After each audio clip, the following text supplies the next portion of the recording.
Prima di lei, a Vicenza la Vergine più amata aveva il volto delicato e medievale della Madonna dell'Umiltà, conservata nel tramezzo della domenicana chiesa di Santa Corona. Ma quest'opera così pregevole dalla intensa devozione è rimasta nascosta per secoli, oscurata alla vista, ma anche alla conoscenza, da vicende legate alla particolarissima storia che ne ha caratterizzato la genesi e in conseguenza alla quale ora è conosciuta come la Madonna delle Stelle. La scoperta è recente ed è merito di un restauro finanziato in parte dalla Banca Popolare di Vicenza, che ora in un'esposizione essenziale a Palazzo Thiene ripropone, oltre che la famosa tela, le tappe del recupero che hanno permesso di ricollocarne l'identità.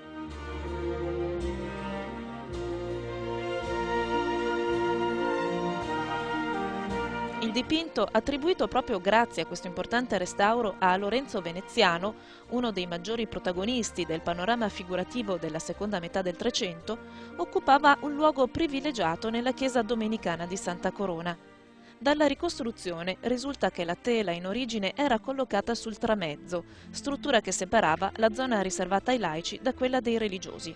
Ma quando questo fu abbattuto, attorno al 1480, la tela mutò collocazione e fu adeguata al gusto del tempo. A rinnovare l'opera fu chiamato Marcello Fogolino, che trasformò la semplice ed elegante Madonna dell'Umiltà del Veneziano nella grande pala con la Madonna della Misericordia, tradizionalmente conosciuta come la Madonna delle Stelle, in cui la Vergine, raffigurata in veste di Regina Celi, coronata dal triregno e circondata da angeli musicanti, è posta a protezione della città di Vicenza che si apre ai suoi piedi.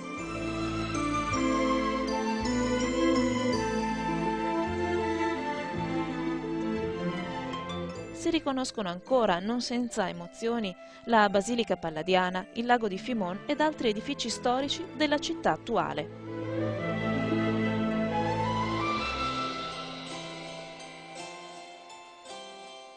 L'immagine viene indicata per la prima volta come Beata Vergine dalle Stelle solo nel tardo Settecento, e quale faceva evidentemente riferimento ad un tratto saliente dell'immagine, il manto virginale decorato a profusione di stelle, forse risalente all'intervento cinquecentesco, ma che l'attuale stato di conservazione non consente di verificare.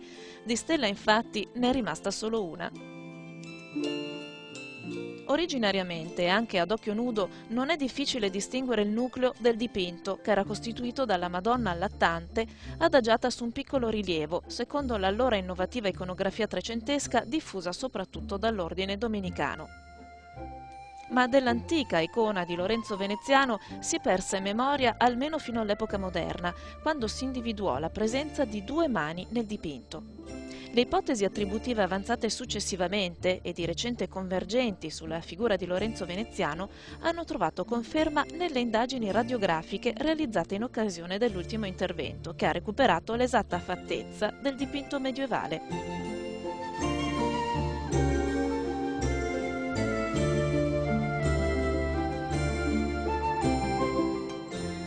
Sotto la pittura di Fogolino è apparsa infatti un'immagine mariana molto vicina a quella che Lorenzo Veneziano aveva realizzato attorno al 1359 per Can Grande della Scala, nella chiesa domenicana di Santa Anastasia a Verona.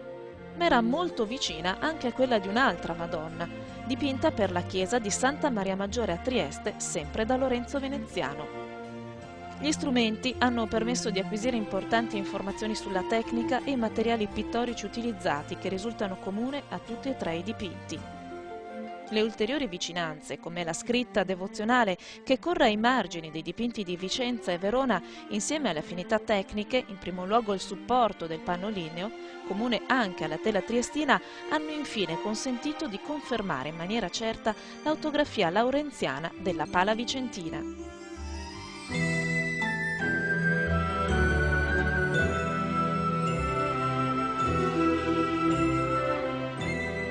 E così anche la scelta dell'allestimento della mostra vicentina si è fatta in tre, offrendo agli occhi degli spettatori, oltre alla Madonna delle Stelle, anche le altre due Vergini di Lorenzo Veneziano, riunite per la prima volta in un'unica sede proprio in occasione della mostra.